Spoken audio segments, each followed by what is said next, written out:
You're walking down the street and suddenly you notice a $10 note lying on the ground.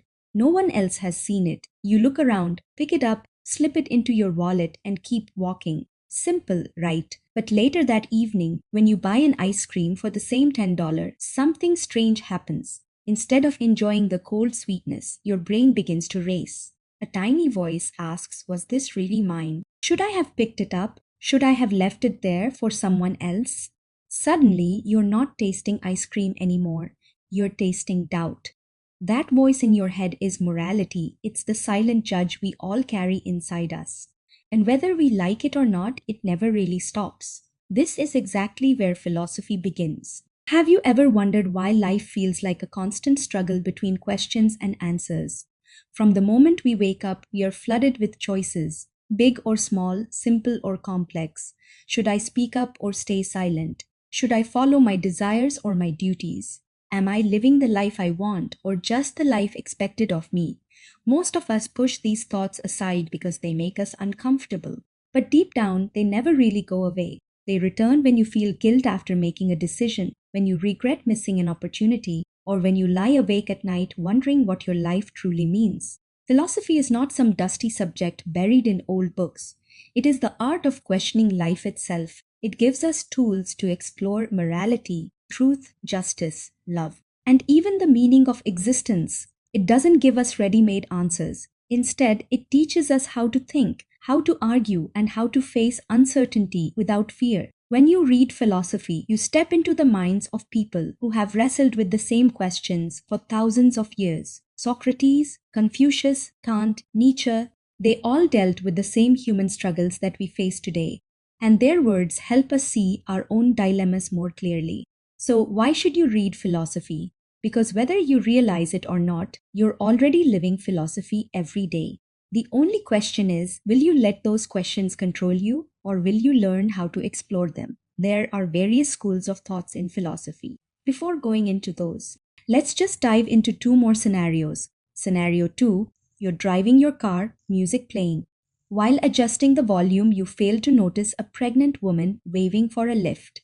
A few meters later, you realize what you missed, but it's too late to turn back. Hours later, at home, the guilt lingers. Again, your mind flips between I should have stopped and maybe it wasn't possible. Both scenarios leave you with the same uneasy feeling, a moral dilemma. And this is where philosophy matters. Philosophy doesn't just give names to these feelings like morality or guilt. It offers frameworks to understand them. Should you always act in a way that maximizes good outcomes? Or should you follow certain duties no matter what? Reading philosophy helps you explore these questions, so you don't just feel the roller coaster, you learn how to ride it with clarity. Scenario 3 in your office, your friend Alex forgets to switch off the induction heater in the pantry. The next day, you discover that it caused a minor fire accident. Luckily, the damage is small, but the boss starts questioning everyone about who used the pantry last. You know it was Alex. And now you have two options. If you tell the truth, Alex's pantry benefits will be suspended for a month. If you stay silent, the entire pantry will be shut down, and 50 employees, including you, will lose access until further notice. Teleology, it says, the moral value of your action depends on the outcome. If 50 people benefit at the cost of one, then the greater good is to tell the truth for a teleologist. The happiness of the majority outweighs the suffering of one. Deontology, it says, morality is not about the outcome, but about following the right principles. Your duty here is to be loyal and not betray your friend. From this view, protecting Alex is the morally correct action, even if it means 50 others lose access.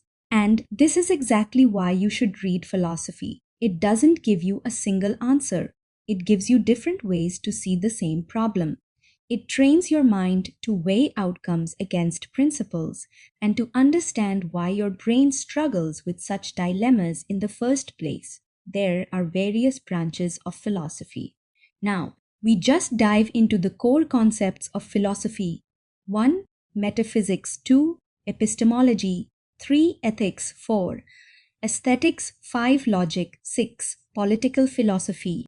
Metaphysics. Imagine standing under a clear night sky, gazing at the stars. You might ask yourself, what exactly am I looking at? Are those lights real or just illusions of distance and time?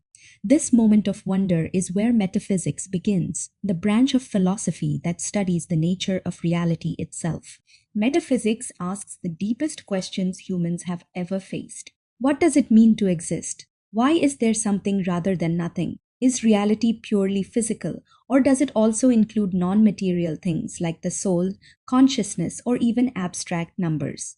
One important part of metaphysics is ontology, the study of being. For example, think about a ship. If every piece of wood in that ship were replaced over time, is it still the same ship, or consider yourself, you're not the same person physically or mentally as when you were a child, yet you still feel like the same you? Ontology tries to make sense of these puzzles. Another key debate is the mind-body problem. Is consciousness simply the result of neurons firing in the brain, or is there something more? An immaterial mind or soul? Modern neuroscience leans toward the brain, but the mystery of subjective experience, the feeling of bang, still remains unsolved. Metaphysics also questions time and space. Are they real things that exist independently or just mental frameworks humans use to understand change? When you think about free will, you're asking another metaphysical question. Are my choices truly free, or are they determined by causes beyond my control? In short, metaphysics doesn't just describe the world, it asks what the world really is. It invites us to look beyond appearances, question assumptions, and search for ultimate truths. Epistemology. Imagine you're scrolling through social media and see a shocking headline. Do you instantly believe it, or do you pause and ask, is this really true? That hesitation is the beginning of epistemology, the branch of philosophy that studies knowledge, what it is, how we get it, and how we can tell truth from illusion. Epistemology asks questions like, what does it mean to know something? How is knowledge different from belief? Can we ever be certain about anything? Think about a childhood memory. You may be confident it happened exactly as you recall. Yet research shows that memory is often unreliable. Does that mean you know it or only believe it? Philosophers have wrestled with this for centuries. Plato described knowledge as justified true belief. Rene Descartes doubted everything: his senses, his memories, even the external world, until he found one certainty. Skeptics pushed further, asking whether humans can know anything at all with absolute certainty. Epistemology also explores the sources of knowledge. We gain knowledge through perception, reason, memory, and testimony. But each has its limits. Our eyes can deceive us, logic can be misapplied, and even trusted authorities can be wrong. In today's world of fake news and AI generated content, epistemology is more urgent than ever. It equips us to ask, what is the evidence? Is this claim reliable? Another key area is truth. Is truth something objective, existing independently of us, or is it relative, depending on perspective, culture, or context? If two people see the same event differently, who holds the truth? Epistemology trains us to live with intellectual humility. It reminds us that human knowledge is powerful but imperfect. By questioning how we know what we know, we sharpen our ability to think critically, resist deception, and build a more solid foundation for our beliefs. Ethics. Imagine you're walking down a busy street and see someone drop their wallet. Nobody else notices. Do you pick it up and return it, or slip it quietly into your pocket? The inner debate you feel in that moment belongs to ethics, the branch of philosophy that studies right and wrong, good and bad, duty and responsibility. Ethics asks, what should I do? How should I live? What kind of person should I be? Unlike logic or math, the answers aren't straightforward. Cultures, religions, and individuals often disagree about what's right, yet the questions keep coming up in our daily lives. Philosophers have offered different approaches. Aristotle spoke of virtue ethics. Living a good life means developing good character, courage, honesty, kindness, until doing the right thing becomes a habit. Immanuel Kant emphasized duty. Moral rules must apply universally, no matter the outcome.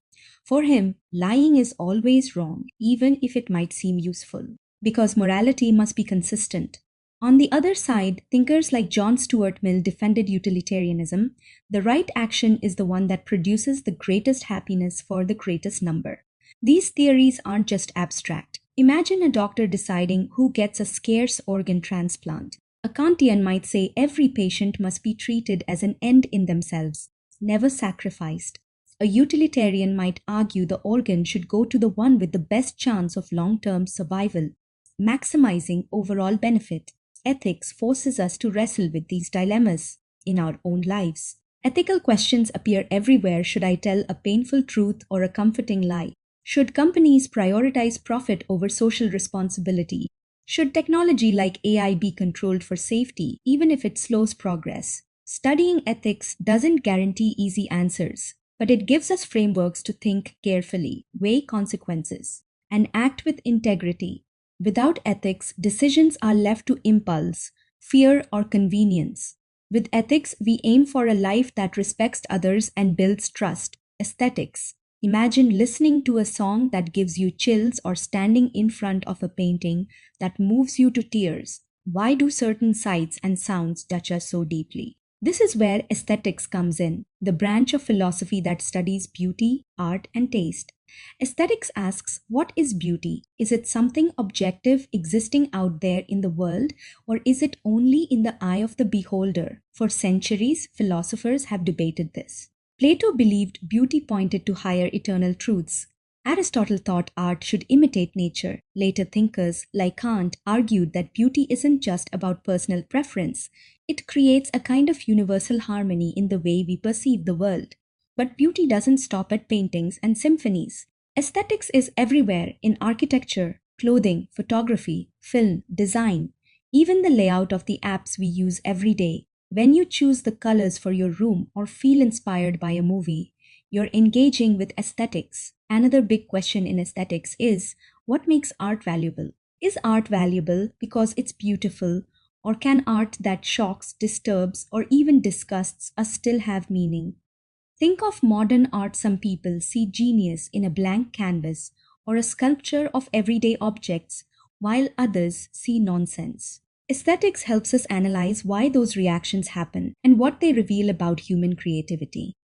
It also raises ethical questions. Can art make us better people? Does experiencing beauty cultivate empathy, kindness, or appreciation for life? Or is art valuable even if it doesn't improve us morally? In the modern world, aesthetics plays a huge role in identity and culture. Music becomes a voice of protest. Fashion becomes a way to express individuality. Films and digital art shape how we imagine the future. Even social media thrives on aesthetic appeal filters, visuals and styles designed to catch the eye. Ultimately, aesthetics reminds us that humans don't just survive, we create, imagine, and find meaning through beauty. To study it is to understand how art and creativity are not luxuries, but essential expressions of what it means to be human. Imagine someone tells you, everyone's buying this product, so it must be the best. At first, it sounds convincing, but is it? That's where logic steps in. Logic is the branch of philosophy that studies reasoning, how arguments are built, how conclusions are drawn, and how to separate sound thinking from faulty persuasion. At its core, logic asks, does this conclusion really follow from the evidence? It gives us tools to test whether an argument is valid or whether it only appears to be. For example, if all humans are mortal and Socrates is human, then Socrates must be mortal. That's a valid argument. But if someone says Socrates is mortal, therefore Socrates is human, the structure breaks down. That could apply to any mortal creature. Logic also teaches us to recognize fallacies, the hidden errors that sneak into arguments. Appeals to popularity, everyone thinks so, attacks on the person instead of their idea, or slippery slope claims that one small step will cause disaster. All of these are logical fallacies. Spotting them protects us from manipulation in debates, politics, or advertising. Beyond daily life, logic forms the foundation of many fields. Mathematics is built on logical proof. Computer science relies on logical operations to make software run. Science uses logical reasoning to test hypotheses. Even legal systems depend on logical argument to establish justice. Without logic, structured thought collapses. Philosophers divide logic into different forms. Deductive logic moves from general principles to specific conclusions, as in mathematics. Inductive logic builds general rules from specific examples, as science often does. There's also symbolic logic, which uses symbols and equations to represent reasoning with precision, like a language of thought. Why does logic matter for us personally? Because life is full of decisions and persuasion, whether you're analyzing a news article, debating a friend, or deciding your career path. Clear reasoning prevents you from being misled. Logic doesn't tell you what to believe, it gives you the framework to judge whether your beliefs actually make sense. In short, logic disciplines the mind. It helps us think with clarity, argue with fairness, and live less by confusion or manipulation and more by truth. Political philosophy. Political philosophy is the branch of philosophy that explores how societies should be organized, what justice means in a community, and what rights and responsibilities individuals and governments hold. At its heart, political philosophy asks, what is the best way to live together? From the earliest times, thinkers like Plato and Aristotle questioned how to create a just state. Plato envisioned a society ruled by philosopher kings, wise leaders guided not by wealth or power, but by knowledge of the good. Aristotle, on the other hand, took a more practical approach, suggesting that the best government balances the interest of different groups and works for the common good. Fast forward to modern times, and political philosophy shaped the very foundations of democracy, human rights, and freedom. John Locke, for instance, argued that individuals are born with natural rights, life, liberty, and property. According to him, governments exist to protect these rights, and if they fail, people have the right to rebel. This idea deeply influenced the American and French revolutions. Then there's Thomas Hobbes, who saw things differently. He believed that without a strong authority, life would descend into chaos, nasty, brutish, and short. He argued for a powerful government to maintain order. Jean-Jacques Rousseau, however, pushed back, saying society should be built on a social contract, where people collectively agree on rules that reflect the general will. Political philosophy also debates equality. Karl Marx argued that capitalism creates injustice by concentrating wealth in the hands of a few, and that a classless society would be more just. On the other side, thinkers like John Stuart Mill defended liberty, saying that individuals should be free to pursue their own lives as long as they do not harm others. In today's world, political philosophy is not just abstract theory. It guides debates on democracy, justice, human rights, freedom of speech, environmental responsibility, and even global governance. Should governments prioritize economic growth over social welfare? Should freedom ever be restricted for security? Who decides what justice really means? At its core, political philosophy reminds us that every law, every institution, and every policy reflects choices about fairness, freedom, and power. By studying it, we learn to critically examine the systems we live under and imagine better ways of organizing society. Hope you get a clear picture of how different branches of philosophies influence our decision. Not to mention, apart from this, there are many other branches of Asian philosophies too. Studying philosophy helps us sharpen critical thinking, understand ourselves better, build perspective, strengthen communication, guide decision making, prepare for uncertainty, and connect us with great ideas. If you'd like to go deeper, here are 5 must-read books for beginners in philosophy: Meditations by Marcus Aurelius, The Republic by Plato, Nicomachean Ethics by Aristotle, Beyond Good and Evil by Friedrich Nietzsche, The Story of Philosophy by Will Durant. I believe this inspired you to see philosophy in a new way. Make sure to subscribe for more content like this. And don't forget to like, share, and drop your thoughts in the comments.